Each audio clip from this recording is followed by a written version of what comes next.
Hi guys! Welcome back to my YouTube channel. Good morning, good afternoon, good evening sa ating lahat. Saan man tayo sulok ng mundo. Sana ay nasa mabuti tayong kalagayan at ligtas sa anuman masamang kapahamakan. At bago ang lahat, shoutout muna tayo sa founder ng Kalingap, Kuya Val Santos Matubang. At the Edna Vlogs, Kalingap Rob, syempre kay Jack Matubang. At sa lahat ng mga sponsor na walang sawa tumulong sa mga nangangailangan, more blessing to come. At syempre, shoutout sa Kalingap Strikers. Hindi ko na maisa-isa. At kaibigan ko dito sa mundo ng YouTube, Tita Lydia, Tita Thankful, si Spixelixi, Hayat's Mix Vlog, at syempre Maria Ligaspe Vlog, Sil TVPX, at Irene Azozima. Mega love shoutout sa iyo, Sisi Kong, Irene Azozima. Ayan mga kalingap, mga guys, ngayon ang ating reaction video, nandyan sa ating thumbnail. Ito po ay, na-screenshot ko doon sa live ni Redzen, Yan ang aking na-screenshot at yan ngayon ang atin bibigyan ng reaction upload dito sa aking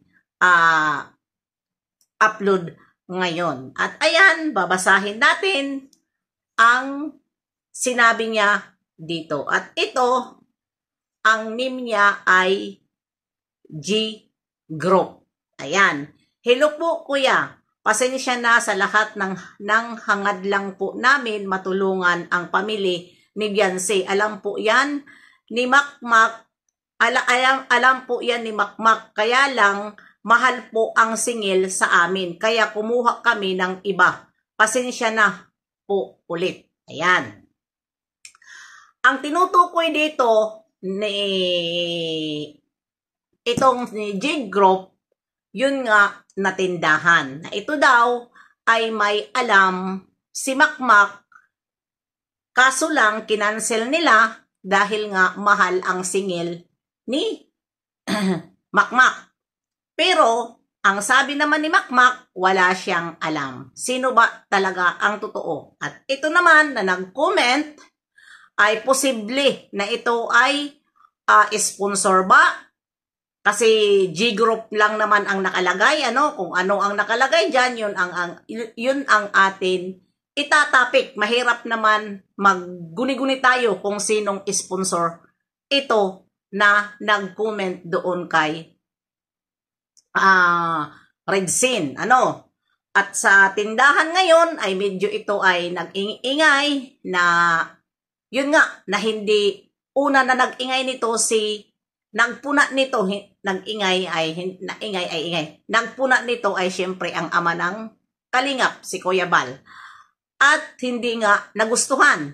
At sa sunod na pagpunta niya doon ay, ayan, umuwi na si Kuya Val, basta sundin lang ang desisyon na tanggalin yung, tawag doon, pundasyon, yung haligi kasi nga totoo nga naman ay nakaka-discourage naman talaga tingnan sa bahay ni Bibi Beyonce. At ayun na nga itong si G Group ay mismo siya ang nagsabi na mahal daw ang singil ni Makmak. Ito naman na pangalawa na nagpunta doon at yun na rin, ni Kalingap Rob. At huwag muna natin dito dahil wala pang 24 hours at doon din natin malalaman na parang, yun nga, hindi rin umaagree si Kalingap Rob.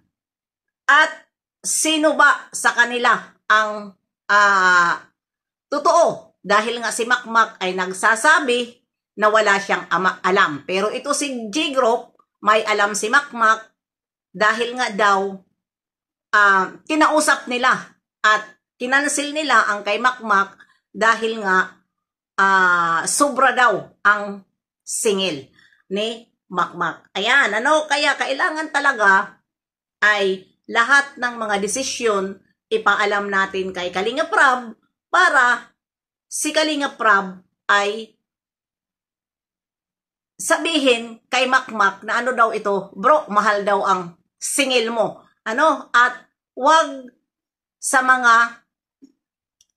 wag i-comment, wag i-comment, pero depende naman yon sa host na kung ano ang topic. Kaya nakakapag-comment ang mga gusto mag-comment. Kasi nga, depende yun kung ano ang nilalaman ng topic ng host sa kanyang live. Kaya, ayun, ngayon medyo maingay-ingay ito ngayon na bahay ni Bibi Biancy. Parang, ewan ko, ang dami nating nababasa na mga nagre-react dito kay Redzen. Dahil, ayun, sa pinakita rin ni Redzen, doon sa bahay nila Bibi Biancy, na si Makmak din dito, ang nababas dahil nga tumutulo ang bubong, pati ang CR ay hindi nagagamit dahil nababasa ang ilaw na chandelier.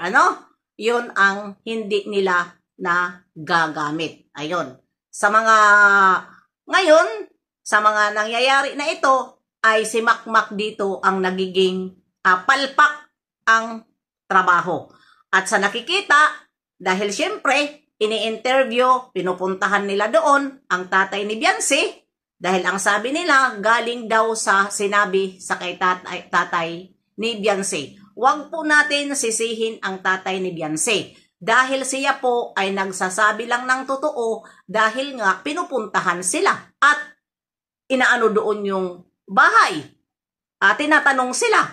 Syempre alam mo naman yung mga yan, mga totoo lang ang kanilang mga sinasabi. Lalong-lalo na may pumupunta doon, bigla na lang susupot doon, hindi man lang i-text muna kung tawag nito, kung nandoon ba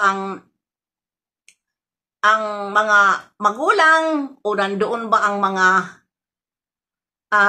kung ano pa. Kaya hindi nakaka-prepare na.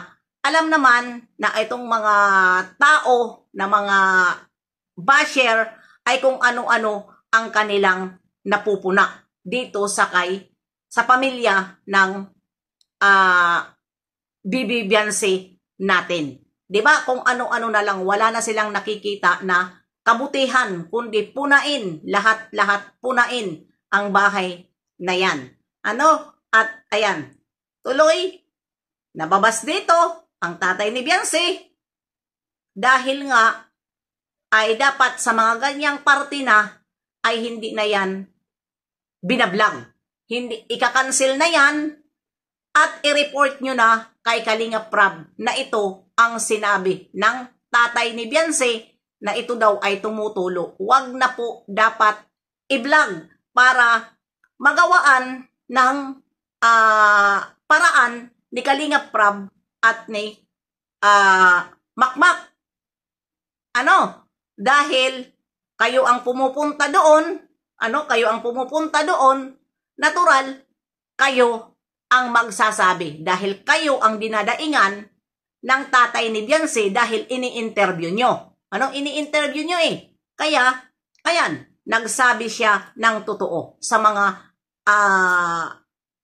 mga sira doon sa bahay na yon. Dahil si Kalingap Prab, pag nagpupunta doon, hindi po ganon. Hindi po ganon na kung mayroon man dinadaing sa kanya, ang mga ganyang bagay, hindi na po yun isinasama ni Kalingap Prab. Gayahin nyo si Kalingap Prab, siya sa mga angel, kapag alam na niya na hindi na maganda ang mga over na nangayakap-yakapan, hindi na po yun isinasali. Kailan lang, 'di ba, hinahanap nila kung nasaan yung picture. Kung nasaan yung picture, pero hindi nila alam, hindi in-upload ni Kalingap Prab. Dahil nga ay iba na. Kaya yun, sa mga ganyang bagay, para iwas bashing, ay iwasan yung mga pagturo interview na kung magsalita man, dahil yun ay hindi man live, vlog lang, ikat na lang. At ipaabot agad doon kay Kalingap Prab, kay Kuya Bal, na may problema pala Kuya Bal, nagdaing ang tatay ni Biancy. Na ganito, tumutulong. Yun po ay iwasan po natin na maano sa social media. Kasi syempre, ang mga sponsor na tumutulong ay nagre-react din sila. Bakit ganun? Dahil siyempre mayroon din sila mga ambag.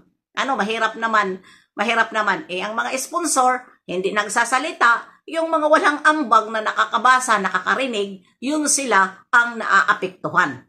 'Di ba? Pero ang sponsor, wala naman sinasabi. Kaya ayan, hanggang dito na lang ang aking reaksyon na ito. Patungkol lang ito sa nabasa ko kay Rinzin na yan si G-Group ay nagsalita siya na ito daw si Makmak may alam dyan sa paggawa ng tindahan.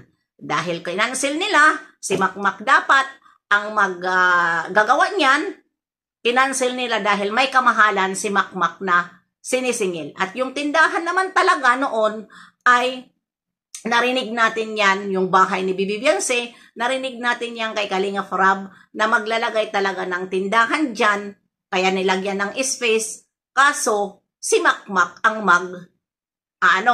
di ba? Ang gagawa. Kaya ayan, sila, ayan, hindi natin dahil bakit daw mahal. Ayan, hanggang dito na lang, kayo na lang ang humusga kung sino ba talaga ang totoo sa kanila. Bye-bye! See you next live and upload. God bless sa ating lahat.